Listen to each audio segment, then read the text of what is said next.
বিসমিল্লাহির রহমানির রহিম। আসসালামু আলাইকুম আমার প্রাণপ্রিয় আপুরা, সবাই কেমন আছো? আশা করি আল্লাহর অশেষ রহমতে সবাই খুব ভালো আছো, সুস্থ আছো। আলহামদুলিল্লাহ, আমিও আমার পরিবারের সবাইকে নিয়ে ভালো আছি। আর এই যে বাহিরের পরিবেশ দেখতেই পাচ্ছ, প্রচুর বৃষ্টি হচ্ছে। আর ঘূর্ণিঝড় রেমালে বাংলাদেশের বিভিন্ন অঞ্চলে কিন্তু বন্যাও হয়েছে, অনেক মানুষ অনেক ক্ষতিগ্রস্ত হয়েছে। আল্লাহ তাআলা যেন সকল মানুষকে এই বিপদ থেকে রক্ষা করেন। তো সবাই আমরা বেশি বেশি করে দোয়া করব, আর এই ঘূর্ণিঝড় থেকে যেন আল্লাহ তাআলা সবাইকে রক্ষা করেন। তো আসলে কি বলবো, বেশি গরম হলেও কষ্ট, বৃষ্টি হলেও সমস্যা, বন্যা হয়ে যায়। যে সকল এলাকা নিচু সে সকল এলাকায় আসলে বন্যা হয়ে যায়। তো যাই হোক, আমরা আল্লাহ তাআলার কাছে প্রার্থনা ছাড়া আর কিছুই করতে পারবো না। তো এই যে আমি খুবই অল্প সময়ে আমার বাসার সিলিং ফ্যানগুলো ক্লিন করব, সেটাই তোমাদের সাথে শেয়ার করব। কোনো ক্লিনজার ছাড়াই আমি আমার সিলিং ফ্যানগুলো পরিষ্কার করব। তো এখানে দেখতেই পাচ্ছ, আমি প্রথমে একটা শুকনা কাপড় নিয়ে ভালোভাবে উপরে যে এক্সট্রা ময়লাগুলো আছে সেগুলো ক্লিন করে নিচ্ছি। আর আমি কিন্তু ঘর ঝাড়া মোছার আগেই সিলিং ফ্যানগুলো ক্লিন করে নিচ্ছি। তো প্রথমে যে ময়লা ছিল সেগুলো পরিষ্কার করে তারপরে একটা পাতলা কাপড় সাবানের পানি দিয়ে ভিজিয়ে ভালোভাবে ডলে পরিষ্কার করে নিচ্ছি। এটার গায়ে যে তৈলাক্ত ময়লা আছে ফ্যানটার গায়ে, সেটা কিন্তু উঠে যাচ্ছে যেভাবে। আর আমি যখনই ফ্যান পরিষ্কার করি না কেন, তখনই আমার বাসার যেই সুইচগুলো আছে সেগুলো ক্লিন করে নিয়ে এভাবে সাবানের পানি দিয়ে কাপড়টা ভিজিয়ে এনে এভাবে ডলার পরে কিন্তু লাইটের সুইচের গায়ে যে ময়লাগুলো লেগে থাকে সেগুলো উঠে যায়, উঠে একদম চকচকে পরিষ্কার হয়ে যায়। তো একসাথে কিন্তু আমার দুই কাজ হয়ে যায়। আর এই তো ঘরে ফ্যান পরিষ্কার করলাম, সুইচ পরিষ্কার করলাম, সব কিছু পরিষ্কার পরিচ্ছন্ন করে গোসল করে নামাজ কালাম পড়ে উঠতে না উঠতেই আমার বাসার কলিং বেল বেজে উঠলো। আর দরজা খুলে দেখলাম আমার একটা পার্সেল এসেছে। তো আমি তোমাদের সাথে বলেছি যে আমার অফিসের যে নামাজের জায়গাটা আছে সেখানে কিন্তু আমি একটা কাবা শরীফ যে বোর্ডগুলো আছে সেগুলো অর্ডার করব, সেগুলো আসলে ওইখানে লাগিয়ে দিব। তো আলহামদুলিল্লাহ, মাশাল্লাহ, আমার সেই কাবা শরীফের বোর্ডগুলো চলে এসেছে। তো এই যে দেখো, মাশাল্লাহ, দেখতে কত সুন্দর লাগছে। এটা লাগানোর পরে কিন্তু আরও ভালো লাগবে। তো আমার মেয়ে সেট করার পরে সেট করে আমাকে দেখাচ্ছে যে আম্মু দেখো কেমন হয়েছে। তো আমি দেখলাম যে না, মাশাল্লাহ, আমি যেমনটা বলেছিলাম ওনারা সেম ওরকমটাই আমাকে দিয়েছে। তো আমি ব্ল্যাক কালার এনেছি, আর ব্ল্যাক কালারটাই আমার কাছে বেশি ভালো লেগেছে। তো এটা দেখে আপনাদের ভাইয়া তো খুব খুশি, বলল যে যাক, খুব সুন্দর একটা জিনিস অর্ডার করেছো, এটা খুবই দরকার ছিল। নামাজের সামনে আমরা যে দিকটায় নামাজ পড়ি, সামনে এখানটা এই কাবা শরীফটা লাগানো যাবে। আর এই যে বাহিরের ওয়েদার দেখতেই পাচ্ছ তোমরা, বৃষ্টি বৃষ্টি পরিবেশ। আর বৃষ্টির দিনে কি খেতে ইচ্ছা করে বলো তো? আমি জানি প্রায় সকল বাসায় কিন্তু সেম জিনিসই রান্না করা হচ্ছে। তো আমি আর বসে না থেকে আমিও শুরু করে দিয়েছি আমার বাচ্চাদের পছন্দের খিচুড়ি রান্না করতে। তো সব কিছু গুছিয়ে রেখেছি, এখন শুধু রান্নাটা বসিয়ে দিব। আর এই যে পোলার চাল নিয়ে আমি ভালোভাবে ধুয়ে পরিষ্কার করে ধুয়ে পানিতে ভিজিয়ে রেখেছি। আর এখানে আমার বাসায় অল্প কিছু গরুর গোশত ছিল, সেটা দিয়ে মসুরির ডাল দিয়ে আমি আজকে মূলত খিচুড়ি রান্না করব। তো গোটা মশলার খিচুড়ি রান্না করব, আমার আদা বাটা নেই, তো চিন্তা করলাম আদা কুচি করে আজকে খিচুড়িটা রান্না করব। তো এখানে আমি পরিমাণ মতো তেল দিয়ে দিয়েছি। তেল গরম হওয়ার পরে আমি এখানে 1 কাপ পরিমাণ পেঁয়াজ কুচি দিয়েছি। পেঁয়াজটা হালকা একটু ভেজে নিব।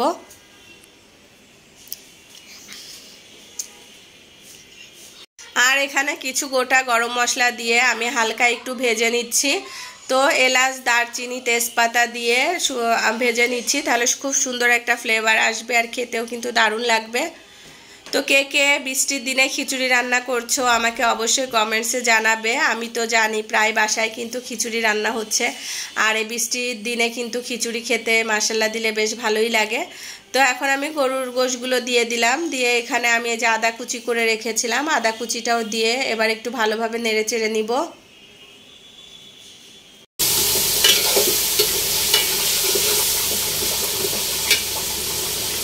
আর এবার এই যে কিছু গোটা রসুন দিয়ে দিলাম, গোটা রসুন দিয়ে আরও কিছুক্ষণ নেড়ে চেড়ে নিব। চিন্তা করলাম যেহেতু আস্ত মশলার খিচুড়ি রান্না করব, তাহলে আর রসুন বাটা দিব না, আস্ত রসুনটাই দিয়ে দিব।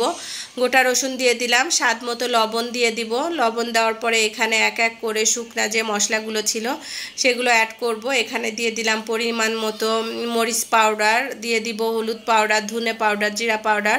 সব মশলাগুলো দিয়ে মাংসটা আমি ভালোভাবে একটু কষিয়ে নিব। আর মাংসটা যত ভালোভাবে কষানো হবে খিচুড়িটার স্বাদটাও কিন্তু দ্বিগুণভাবে বেড়ে যাবে। আর আমি আজকে একটু নরম নরম করে খিচুড়িটা রান্না করব। তো চিন্তা করলাম খিচুড়ি যেহেতু রান্না করছি তাহলে একটু শুটকি করি, শুটকি ভর্তার সাথে খিচুড়ি খেতে আরও বেশি ভালো লাগবে। যেহেতু গরুর মাংসর পরিমাণটা একটু কম আছে, সেই জন্য আবার চিন্তা করলাম একটু লইট্টা শুটকি ভর্তা করব। তো এখানে আমি গোশটা কষানোর জন্য রেখে দিয়েছি। এখানে প্রায় 6-7টার মতো গোটা কাঁচামরিচ দিয়ে দিলাম। আরও কিছুক্ষণ নেড়ে চেড়ে নিব। তো গোশ কিন্তু প্রায় কষানো কমপ্লিট হয়ে এসেছে। এবার এখানে আমি পরিমাণ মতো ঝোলের পানি দিয়ে দিব যাতে সিদ্ধ হয় খুব সুন্দরভাবে। আর চিন্তা করলাম যেহেতু তোমাদের ভাইয়া বাসায় নেই, তো ওকেও ফোন দিয়ে দিলাম, বললাম যে চলে আসো, যে খিচুড়ি রান্না করছি আর তোমার তো খিচুড়ি খুবই পছন্দ। তো সে বলল যেহেতু খিচুড়ি রান্না করছো তাহলে আর মিস করব না, তাহলে বাইরে খাবো না, চলে আসছি। তো সেও ইনশাল্লাহ চলে আসবে, আমরা একসাথে বসে সবাই মিলে মজা করে খিচুড়ি খাবো। আর সবাই না থাকলে কিন্তু খেতে ভালো লাগে না, একসাথে সবাই খেতে ভালো লাগে। তো এদিকে আমি মসুরির ডালগুলো ভিজিয়ে রেখেছিলাম, সেগুলো আমি দিয়ে দিলাম, দিয়ে আরও কিছুক্ষণ কষিয়ে নিব মশলার সাথে। কষানোর পরে আমি এখানে পোলাও চালগুলো দিয়ে দিব। পোলাও চাল, গরুর গোশ সব একসাথে মশলা দিয়ে ভালোভাবে কিছুক্ষণ কষিয়ে নিয়ে তারপরে এখানে আমি পানি অ্যাড করব। আর যেহেতু একটু নরম খিচুড়ি করব সেহেতু এখানে পানির পরিমাণটা একটু বেশি দিয়ে দিব যাতে খিচুড়িটা নরম হয়। আর আমার বাসায় আমার মেয়েরা নরম খিচুড়ি খেতে বেশি পছন্দ করে। আমার ছেলেদের খিচুড়ি দেখলে তার মনটা খারাপ হয়ে যায়। তো আমাদের 4 জনের খুবই পছন্দ, কিন্তু ছেলে পছন্দ করে না। প্রতি শুক্রবারে জুম্মার দিনে তো খিচুড়ি রান্না করব, দেখলে সে বলে আম্মু আমাকে অন্য কিছু দাও, আমি খিচুড়ি খাবো না, তখনই মনটা খারাপ হয়ে যায়। তো আসলে সবার মন মানসিকতা তো একরকম হবে সেটা তো নয়। আমার মেয়েরা হয়েছে তোমাদের ভাইয়া, আমি, আমাদের শুক্রবারের দিনটা খিচুড়ি খেতে ভালো লাগে। তো এখানে আমি পরিমাণ মতো পানি দিয়ে দিলাম, দিয়ে কিছুক্ষণ নেড়ে চেড়ে আবার ঢেকে রাখবো। আর এই যে প্রায় মোটামুটিভাবে খিচুড়িটা কিন্তু হয়ে এসেছে। আর ওই পাশে কিন্তু আমি লইট্টা শুটকি, পেঁয়াজ, রসুন আমি ভেজে নিচ্ছি। এটা ভেজে ঠান্ডা করে তারপর ব্লেন্ড করে নিব। আর এই তো আলহামদুলিল্লাহ বৃষ্টিময় দিনে আমাদের খিচুড়ি রান্না কমপ্লিট। দেখতেই পাচ্ছ কালারটা কিন্তু দারুণ হয়েছে। আর এখন শুটকিটা আমি একটু ব্লেন্ড করে নিব, এখানে সব কিছু দিয়ে ঠান্ডা করে তারপরে যে ব্লেন্ড করে নিলাম। তা এখন সবাই মিলে একসাথে বসে খাবো। তোমাদের ভাইয়াও চলে এসেছে। আর এই যে সবাইকে খিচুড়ির দাওয়াত রইল, সবাই চলে আসো, একসাথে বসে খিচুড়ি খাই। লইট্টা শুটকি ভর্তা, আচার, কাঁচা পেঁয়াজ আর শসা এগুলো দিয়ে আলহামদুলিল্লাহ দুপুরে খাওয়া দাওয়া কমপ্লিট করলাম। খিচুড়ি রান্না করলেই তোমাদের ভাইয়া বলবে ডিম ভাজো, তো বললাম যে আর এখন ডিম ভাজা সম্ভব না, যেটা করেছি সেটা দিয়ে বিসমিল্লাহ বলে খেয়ে নাও। তো আলহামদুলিল্লাহ খাওয়া দাওয়া কমপ্লিট করলাম, করে এখন সন্ধ্যার দিকে আম কাটা হয়েছে। যেহেতু তোমাদের ভাইয়াকে বলেছে একটু বাসায় সন্ধ্যার পরে বের হবে, তো সন্ধ্যার পরে বের হয়েছে, আম কেটে দিয়েছি। আম চা দিয়ে সন্ধ্যার নাস্তা কমপ্লিট করলাম। সন্ধ্যার নাস্তা কমপ্লিট করে বাচ্চাদেরকে পড়াতে বসিয়ে দিয়েছি। আর যেহেতু ওদের এক্সাম চলছে, তো এই যে আয়েশাকে পড়ানো হচ্ছে, আয়েশাকে আমি পড়াচ্ছি, আয়ানকে আমার বড় মেয়ে পড়াচ্ছে। তো আজকের মতো আমি আমার ভিডিওটি এখানেই শেষ করছি। সবাই ভালো থাকবে, সুস্থ থাকবে এবং সাবধানে থাকবে, আমাদের জন্য দোয়া করবে। আমিও আমার সকল ভাইয়া ও আপুদের জন্য দোয়া করি।